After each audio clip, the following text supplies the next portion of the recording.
Hola, buenas, bienvenidos de nuevo a otra sección de Teología Takeaway. Y en esta ocasión vamos a reflexionar sobre el catolicismo romano y más concretamente acerca del papel de María dentro del catolicismo romano, el papel de la Virgen María. Siempre un tema interesante y controvertido. La Iglesia cristiana siempre ha sentido una gran fascinación con María. Después de todo, ella fue quien dio a luz al bebé que es llamado Dios, a Jesús. ¿Qué parte tuvo ella en ese grandioso milagro? ¿Qué honor es el apropiado para esta mujer sobresaliente? El Nuevo Testamento dice poco de ella. El ángel Gabriel le dijo: salve, muy favorecida, el Señor es contigo, en el Evangelio de Lucas, capítulo 1, versículo 28. Elizabeth exclamó: bendita tú eres entre las mujeres, y bendito es el fruto de tu vientre. Lucas 1, 42. El Concilio de Trento, que se reunió en respuesta a la Reforma Protestante, intentando buscar una solución, aparentemente, en el siglo XVI, afirmó la Inmaculada Concepción. Pero el asunto no se resolvió hasta el 8 de diciembre de 1854. Es decir, que esta doctrina de la Iglesia Católica Romana, que afirma la Inmaculada Concepción de María, es decir, que María nació sin pecado, ya fue, digamos, mencionada en el Concilio de Trento, pero es una doctrina a la cual no se le dio forma como tal y no fue aprobada como tal, ¿verdad?, y respaldada como tal hasta el año 1854. El Papa Pío IX dijo en una bula papal, afirmó en una bula papal, que la siguiente doctrina había sido revelada por Dios y por lo tanto debía ser creída por los fieles. Es decir, que se mencionó en Trento, pero es Pío IX el que por medio de esta bula papal afirma esta doctrina ya como una doctrina revelada por Dios y que debe ser creída por los fieles. Y esta bula, parte de la bula, dice lo siguiente: la Santísima Virgen María fue desde el primer momento de su concepción, por don único de la gracia y privilegio de Dios Todopoderoso, en vista de los méritos de Jesucristo, el Redentor de la humanidad, preservada y libre por completo de toda mancha de pecado original. Por supuesto, esto no está en la Escritura, pero es una doctrina revelada por Dios, en este caso a Pío IX. La pregunta del millón, y la pregunta controversial, pensando en esta doctrina, en este dogma católico de la Inmaculada Concepción de la Virgen María: ¿estuvo María libre de pecado? ¿Podemos afirmar que María estuvo libre de pecado? El dogma católico afirma porque por su amor a Dios, su fe, humildad y obediencia, adquirió méritos especiales que pueden ser usados en beneficio de los santos. El Concilio de Trento de nuevo había declarado: ninguna persona justificada puede evitar todos los pecados durante su vida entera, ni siquiera pecados veniales, excepto sobre la base de un privilegio especial de Dios, como el que la Iglesia sostiene fue dado a la bendita Virgen. Entonces ya vemos ahí cómo esa doctrina de la Inmaculada Concepción pues está en ciernes en Trento, ¿verdad? La vemos en ciernes, la vemos los primeros rayos apuntando a ese dogma. Pero es la bula, como decía antes, la bula pontificia anteriormente mencionada, la Ineffabilis Deus, de 1854 de Pío IX, la que elevará a María definitivamente a los altares. No es que no estuviese antes, por supuesto ya estaba antes, pero no estaba adornada, sostenida con esta dogma, ¿verdad?, de la Inmaculada Concepción. Citando a Justo González en su Historia del Pensamiento Cristiano, en el tomo 3, y comentando el debate histórico católico romano con respecto a María, menciona lo siguiente Justo González: durante siglos, la cuestión de la Inmaculada Concepción de María se había debatido entre los teólogos católicos.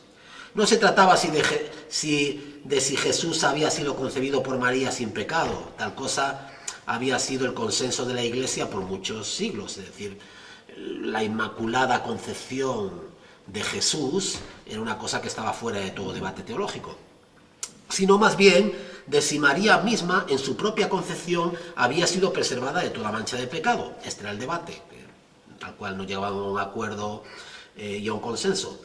Algunos teólogos anteriores, entre ellos Anselmo, se había opuesto a la creciente tendencia de exaltar a la Virgen de este modo y habían afirmado que María había sido concebida y nacida en pecado. Es decir, ahí tenemos a Anselmo, un padre de la Iglesia, afirmando lo contrario de lo que la Iglesia afirma hoy en día. ¿Qué tiene que decir de todo esto la Escritura? Porque nosotros los protestantes creemos que la fuente última, definitiva, ¿verdad?, de toda autoridad, donde descansa toda autoridad en cuanto a temas espirituales se trata, es la Escritura, son las Santas Escrituras. Bueno, la Biblia nos recuerda que la misma María reconoció su pecado al reconocer la necesidad de un Salvador.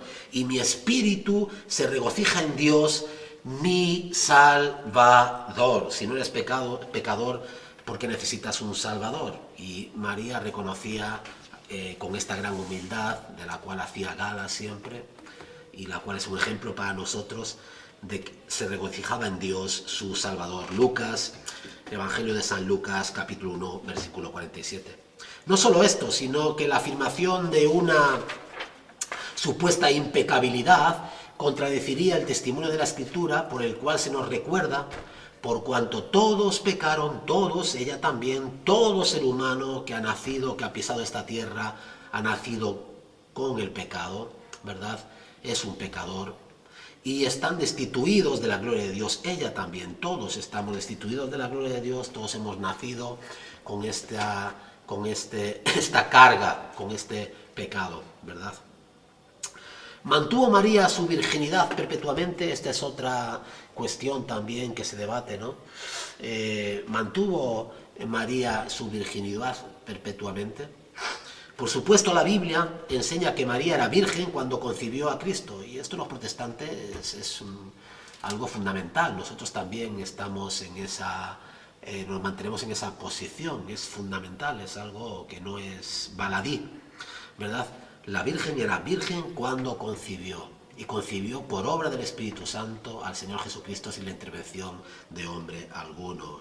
Fue una intervención divina, milagrosa, y Jesús es por esta intervención divino, Dios hecho hombre, ¿verdad? Por parte de María hereda nuestra humanidad, de parte del Espíritu Santo hereda, por así decirlo, la divinidad, ¿verdad? Es partícipe de la divinidad. La Iglesia Católica, por supuesto, la Biblia enseña que María era virgen cuando concibió a Cristo, Mateo capítulo 1, versículo 22, pero la Iglesia Católico-Romana fue más allá, enseñando que mantuvo su virginidad hasta su muerte. Aunque se casó con José, la Iglesia Católico-Romana cree que él y María no tuvieron relaciones sexuales, ¿verdad? Ni antes ni después.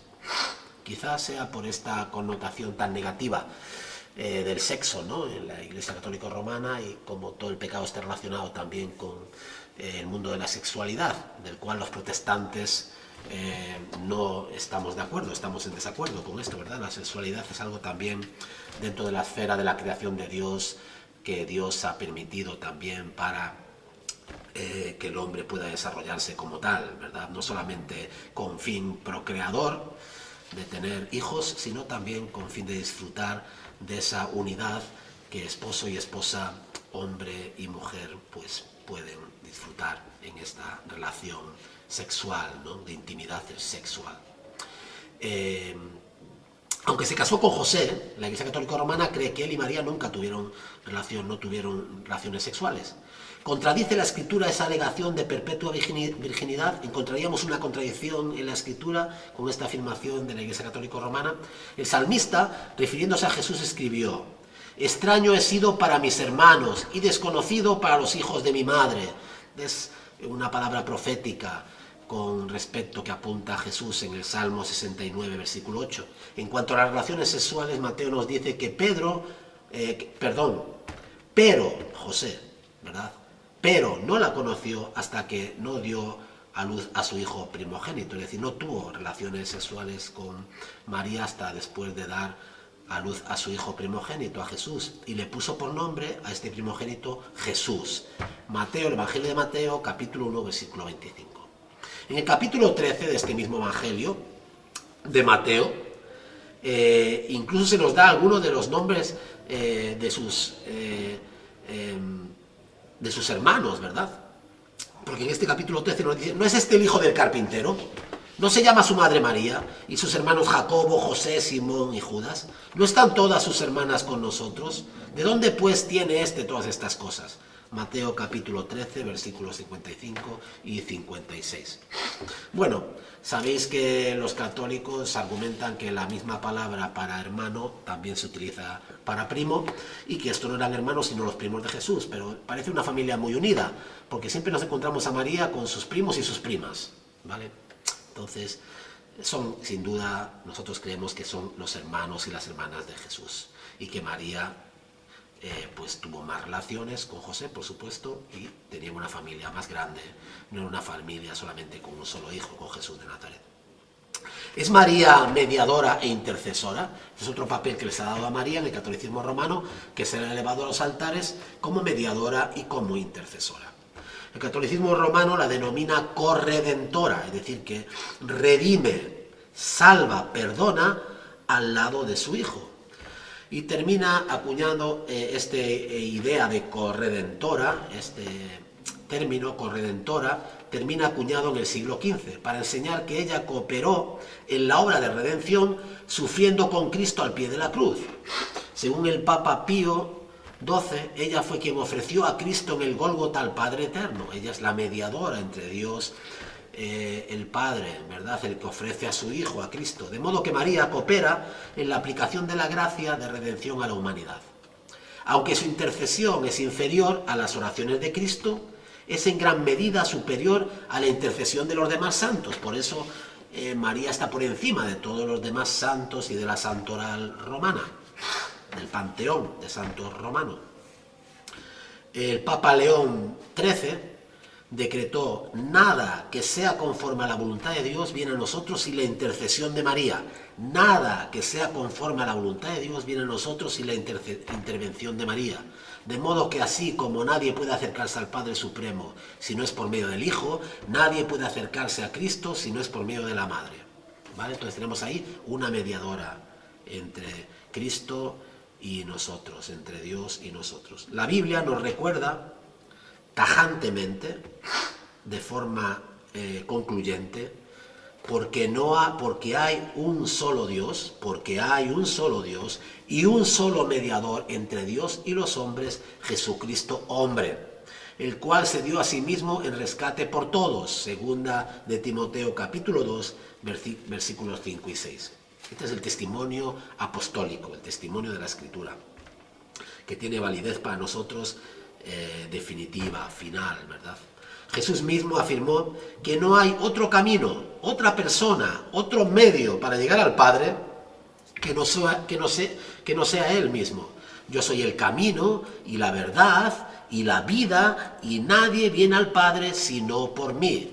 El Evangelio de Juan, capítulo 14, versículo 6. Esa relación María-Cristo, ¿no? Madre e hijo, María y Cristo. En su libro Las glorias de María, del cardenal Alfonso de Ligorio, asigna a María un lugar de honra que compite con Cristo mismo en la devoción que le es debida. El cardenal enseña que María no puede ser exaltada nunca suficientemente, porque todo lo que decimos para alabar a la Madre sirve para alabar al Hijo de la misma manera. Notemos los paralelismos con Cristo, que el cardenal Ligorio expresa. Ella es en verdad una mediadora de paz entre los pecadores y Dios. Los pecadores reciben el perdón solo por María. María es llamada a la puerta del cielo porque nada puede entrar en ese reino bienaventurado sin pasar por ella. Nuestra salvación está en manos de María. Aquel que es protegido por María se salvará. Quien no lo sea se perderá. Todo poder es dado a ti en el cielo y la tierra, de tal modo que según el mandato de María, todos obedecen, incluso Dios. Y por consiguiente, Dios ha colocado a la Iglesia entera bajo el dominio de María. La Trinidad entera, oh María, te dio nombre. Por encima de todo nombre, para que a la mención de tu nombre toda rodilla se doble de las cosas en el cielo, en la tierra y debajo de la tierra. Como Ligorio dice en su libro, si Dios está enojado con un pecador y María lo recibe bajo su protección, detiene el brazo vengador de su hijo y le salva. ¿Qué hijo rehusaría la solicitud de su madre? ¿Verdad? ¿Qué hijo no complacería la voluntad de su madre? Vemos a María ocupando el lugar de Cristo y sus mismas prerrogativas, ¿verdad? Su misma autoridad y su misma posición redentora. La pregunta del millón, ¿es idólatra? ¿Es idólatra el culto a María? ¿Podemos considerar el culto a María como idolatría? La Iglesia Católica Romana, a fin de evitar cualquier acusación de idolatría, ha distinguido tres clases de honra y adoración. Por una parte tenemos la palabra latría, y esta palabra latría es el culto supremo que se rinde a Dios. Por ejemplo, latría es la adoración y el culto que rendimos a Dios. La siguiente palabra es dulía, y dulía es una especie secundaria de veneración dada a los santos y a ángeles. Y por último tenemos hiperdulía, es una clase más elevada de veneración que se rinde a la Virgen María. Sin embargo, estas distinciones tan sutiles no son reconocidas por la masa de los adoradores romanos, que adoran a María atribuyéndole una dignidad y posición que solo pertenecen a la deidad. Está muy bien dentro de la escolástica, de la dogmática católica romana, hacer este tipo de distinciones, ¿no? Usando este tipo de palabras, latría, dulía, hiperdulía, pero la verdad es que la masa de los creyentes católicos romanos no hacen ese tipo de distinciones y adoran no solamente a María sino a los santos, rindiéndole la misma devoción, la misma veneración, dándole la gloria que solamente deben darle a Dios. Por lo tanto, elevan no solamente a los altares sino a objeto de su adoración a los santos y a María en este caso concreto que nos ocupa, ¿verdad? Las palabras del Papa Pío XII en Fátima, ¿verdad? Este centro mariano tan importante, de peregrinación mariana, y las palabras del Papa Pío XII en Fátima son suficientemente elocuentes. ¿Qué dijo Pío XII en este centro de adoración mariana de Fátima? Dijo: María es sin lugar a dudas merecedora de recibir honor, poder y gloria. Ella es exaltada en unión hipostática con la bendita Trinidad. Su reino es tan grande como el de su Hijo y el de Dios. Y el reino de María es idéntico al reino de Dios. ¿Verdad? Hasta estos niveles hemos llegado en la adoración, veneración, ¿verdad? Glorificación de María. El nuevo movimiento mariano recibe un nuevo impulso con las apariciones de Fátima, de este centro tan importante de peregrinación mariana en 1917, y con la definición por Pío XII en 1950, ya estamos en el siglo XX, de la asunción de María al cielo con cuerpo y alma, que prosigue en la línea de los dogmas marianos. Entonces hay un desarrollo de la dogmática, ¿verdad?, mariana, ¿verdad? Estamos mucho más lejos que el siglo XVI en cuanto a la adoración de María. Y como digo, esta asunción de María al cielo con cuerpo y alma, que prosigue en la línea de los dogmas marianos de 1854-1950, con una definición de María mediadora de toda gracia o corredentora. El movimiento mariano es, por lo tanto, una prolongación en el nivel de la piedad católico-romana de los acentos clásicos y líneas de la contrarreforma protestante y de la renovación ultramontana del siglo XIX. Sus raíces, se hunden profundamente en una piedad popular teológicamente errada, equivocada, consentida, y no solamente esto, errada, consentida, sino también animada desde la misma jerarquía de la Iglesia. Para el famoso teólogo suizo Karl Barth, la doctrina de María es un símbolo de lo que él llama el error básico de Roma. En la doctrina de María se pone de manifiesto la herejía singular de la Iglesia católica romana que explica todas las demás. Porque María es el principio, tipo y esencia de la naturaleza humana que coopera con Dios en la obra de la redención. Bueno, espero que esta información y que os he dado, esta reflexión, pues pueda animaros a profundizar más en este tema tan apasionante, ¿no? Que es la adoración de María y el lugar que María ocupa, la Virgen María ocupa en la Iglesia Católico Romana.